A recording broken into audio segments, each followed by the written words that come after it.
KUTYA Tagwirei moves closer to presidency amid Chiwenga power struggle. Date, the 10th of August 2025. Zimbabwean entrepreneur and sanctioned businessman KUTYA Tagwirei is now a Central Committee member, according to ZVAITWA.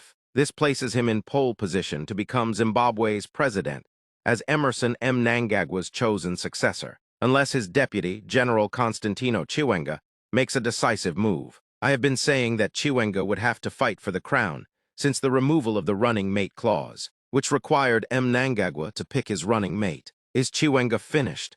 The logical answer is that he has been politically surrounded by Mnangagwa, but he is not yet finished until he decides not to fight. Why is it important for Mnangagwa to get Tagwirei in? Mnangagwa and his family want protection from prosecution, and they fear that Chiwenga will go after them. Tagwirei is their protection ticket, safeguarding not only Mnangagwa, but also his many criminal cartels and his operatives in government, such as George Guvamatanga, Zimbabwe, Virginia Mabhiza, Vimbai Nyemba, and many others. Chiwenga's weakness is that very little is known about his team, perhaps deliberately or as a sign of disorganization. Diplomats have been asking where he stands on issues, but they have not been getting straightforward answers, also possibly by design. Mnangagwa has done extensive groundwork in the region, sending people like Wicknell Chiveo to meet key leaders and securing those relationships through business deals. A coup, in my view, is therefore a long shot. Mugabe could have stopped the coup if he had not been old,